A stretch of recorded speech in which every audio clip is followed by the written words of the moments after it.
Establishment of racial state. इस video में हम देखेंगे कि किस तरीके से जो हिटलर है वो जर्मनी को एक पर्टिकुलर रेस का स्टेट बनाने की कोशिश करता है कि मतलब जर्मन में सिर्फ एक ही तरीके के लोग रहेंगे जो कि है नॉर्डिक जर्मन आर्यंस, और कोई भी तरीके की जो रेस है वो जर्मन में अलाउ नहीं की जाएगी। तो किस तरीके से जर्मन को एक रेशियल स्टेट बनाया हिटलर ने। Once in power, the Nazis quickly began to implement their dream of creating an exclusive racial community of pure Germans by physically eliminating all those who were seen as undesirable in the extended empire।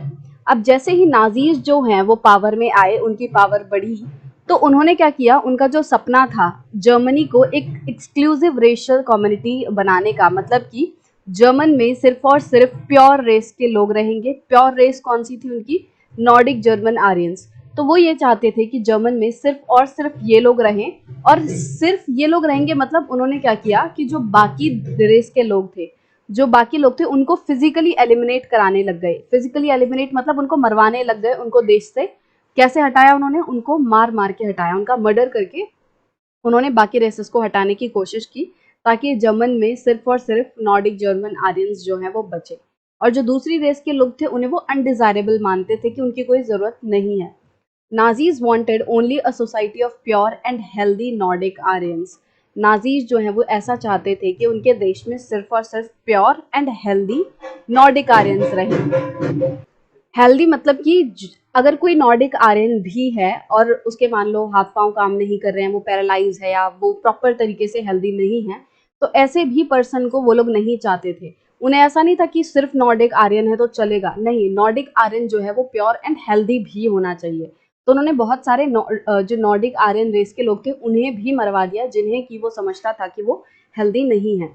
They alone were considered desirable, तो मतलब सिर्फ और सिर्फ pure and healthy Nordic Aryans जो हैं उन्हें desirable, मतलब कि ऐसे लोग कंसिडर किया जाता था कि वो जरूरत में हैं या उनकी वैल्यू है। Only they were seen as worthy of prospering and multiplying against all others who were classed as undesirable. तो हिटलर और नाजी जो आइडियलिज्म है उसमें ऐसा माना जाता था कि सिर्फ और सिर्फ नॉर्डिक आर्यंस जो हैं उन्हीं को ये हक है कि वो प्रॉस्पर करें, आगे बढ़े, पैसा कमाएं और उनकी जनरेशन जो है वो आगे बढ़े। This meant that even those Germans who were seen as impure or abnormal had no right to exist। और इसका मतलब ये था कि कोई भी ऐसा जर्मन है जिसे इम्प्योर या अनडिजायरेबल माना जाता है या फिर वो एबनॉर्मल है, मतलब वो प्रॉपरली हेल्दी नहीं है, उसका हाथ पांव काम नहीं कर रहा है या फिर उसका हाथ टूटा हुआ है, तो ऐसे किसी भी पर्सन को जीने का अधिकार नहीं है। सिर्फ और सिर्फ इनके pure and healthy Nordic Aryans को जीने का अधिकार है। Under the euthanasia program, Helmut's father, along with other Nazi officials, had condemned to death many Germans who were considered mentally or physically unfit। Euthanasia का मतलब होता है एक तरीके से इच्छा मृत्यु, कि जब कोई खुद से अपनी डेथ जो है वो चाहता है। तो इस यूथनेशिया प्रोग्राम के चलते हेलमट के फादर, क्योंकि वो भी एक नाजी जर्मन ही थे, उन्होंने बहुत सारे ऐसे जर्मन्स को मौत के घाट उतारा था जो कि फिजिकली एंड मेंटली अनफिट थे।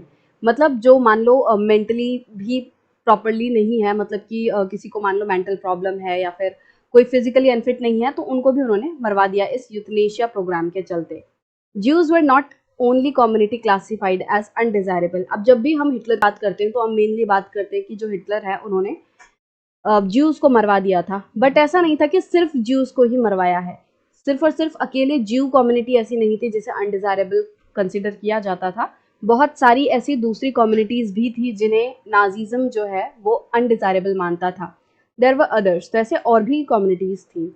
Many gypsies and black livings in Nazi purity of the superior Aryan race. तो बहुत सारे ऐसे जिप्सीज थे। तो जिप्सी कौन होते हैं? The groups that were classified as gypsy had their own community identity. ये एक अपनी ही अलग आइडेंटिटी लेकर चलते थे।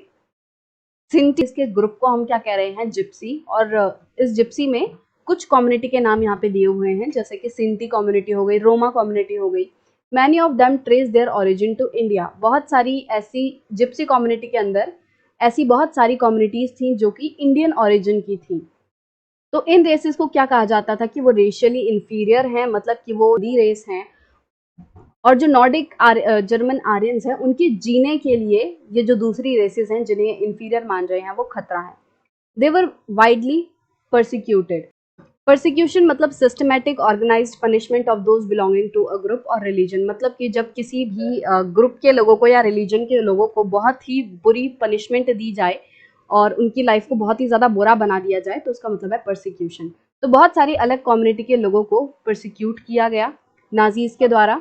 Even Russians and Poles were considered subhuman, बल्कि जो रशियन लोग थे, जो पोल्स लोग थे, पोल्स मतलब जो पॉलिश लोग हैं, जो पोलैंड के रहने वाले लोग हैं, तो उनको भी सब ह्यूमन कंसिडर किया जाता था। उनको भी जो आर्यंस हैं उनसे नीचे रखा जाता था। And hence undeserving of any humanity. तो ये लोग मानते थे कि जो नाजीज हैं वो ये मानते थे कि जितने भी दूसरी रेस के लोग हैं इंक्लूडिंग रशियन एंड पोल्स, वो सब ह्यूमन हैं, वो आर्यन से नीचे हैं और इसीलिए उन्हें किसी भी ह्यूमैनिटी की ज़रूरत नहीं है। वो कोई भी ह्यूमैनिटी डिजर्व नहीं करते कि उनसे कोई भी अच्छे से बात नहीं करेगा, उन्हें चैन से जीने का अधिकार नहीं है, ऐसा वो मानते थे। When Germany occupied Poland and parts of Russia, captured civilians were forced to work as slave labor. जब जर्मनी ने पोलैंड और रशिया के कुछ पार्ट्स पे कब्जा कर लिया, तो वहाँ के जो रहने वाले लोग थे, वहाँ के जो सिविलियन लोग थे, उनको जर्मनी ने कैप्चर कर लिया और उनको स्लेव लेबर की तरह काम करने पे मजबूर कर दिया, मतलब बंधुआ मजदूर बना दिया। Many of them died simply through hard work and starvation. तो बहुत सारे ऐसे लोग थे जिनको इन्होंने कब्जे में किया हुआ था और स्लेव्स की तरह काम करवा रहे थे। वो सिर्फ इसी कारण से मर गए क्योंकि उन्हें बहुत लंबे टाइम तक भूखा रखा जाता था और उनसे बहुत ज़्यादा काम कराया जाता था। Jews remain the worst sufferers in the Nazi Germany. और सबसे ज़्यादा जो अत्याचार हुआ है वो ज्यूज पे हुआ है। Nazi hatred of Jews had a precursor in the traditional Christian hostility towards Jews. अब जो नाजीज की ये जो नफरत है ज्यूज को लेकर, इसका क्रिश्चियनिटी से भी कुछ रिलेशन है। कि मतलब कि क्रिश्चियनिटी में एक तरीके से ऐसा मानते हैं कि जो जीसस थे उनको मारने वाले लोग जो थे वो ज्यूज थे, तो इसलिए भी जो नाजीज हैं वो ज्यूज से नफरत करते थे। They had been stereotyped as killers of Christ and usurers. तो जो ज्यूज हैं उन्हें, जैसा कि मैंने बोला कि उन्हें क्राइस्ट का किलर माना जाता था, कि जो जीसस क्राइस्ट हैं उनको मारने वाले लोग जो थे वो ज्यूज थे और वो यूशरर्स थे। यूशरर का मतलब है ऐसे मनी लैंडर्स, मतलब जो लोग उधार पे पैसा देते हैं, ऐसे लोग जो कि बहुत ही ज्यादा एक्सेसिव इंटरेस्ट जो है लोगों से चार्ज करते हैं और जो लोग उधार मांग रहे हैं उनको अब्यूज भी करते हैं। तो ज्यूज को यूशरर्स एंड क्राइस्ट का किलर जो है वो माना जाता था। Until medieval times Jews were board from owning land. Medieval times तक भी ये था कि जो ज्यूज हैं उन्हें जमीनें ओन करने का जो अधिकार है, मतलब कि वो कोई भी जमीन खरीद नहीं सकते, ये अधिकार जो है उनसे छीन लिया गया था। They survived mainly through trade and money lending. तो हुआ क्या कि जब उन्हें कोई भी ज़मीनें खरीदने नहीं दे रहे, तो ज्यूज जो है वो ज़्यादातर ट्रेड वगैरह करते थे, मतलब बिजनेस कर रहे हैं, वो चीज़ों को खरीद रहे हैं, बेच रहे हैं, और वो मनी लैंडिंग करते थे, मतलब कि लोगों को पैसे उधार देते थे। इस चीज़ के सहारे जो है वो अपनी ज़िंदगी चलाते थे। They lived in separately marked areas called ghettos. और जो ज्यूज हैं उनको एक अलग एरिया में रहने को कहा जाता था, कि जैसे मान लो ये पूरा देश है, अब इसमें एक हिस्सा इसी जगह पे रहेंगे, और इस ज्यूज के रहने वाले इलाके को क्या कहा जाता था, गेटोज।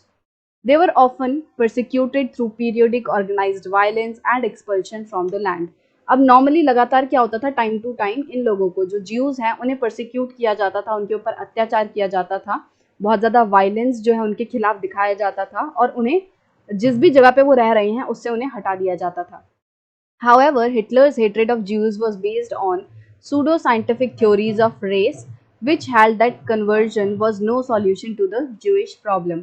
But जो हिटलर है उनकी जो नफरत थी ज्यूज को लेकर वो सूडो साइंटिफिक थ्योरीज पे बेस्ड थी। सूडो मतलब होता है एक तरीके से गलत, फेक, जो सही नहीं है एक तरीके से। तो ऐसी थ्योरीज, ऐसी साइंटिफिक थ्योरीज जो कहने को साइंटिफिक है बट एक्चुअल में वो साइंटिफिक नहीं है, तो ऐसी थ्योरीज पे जो हिटलर की नफरत है ज्यूज को लेकर वो बेस्ड थी।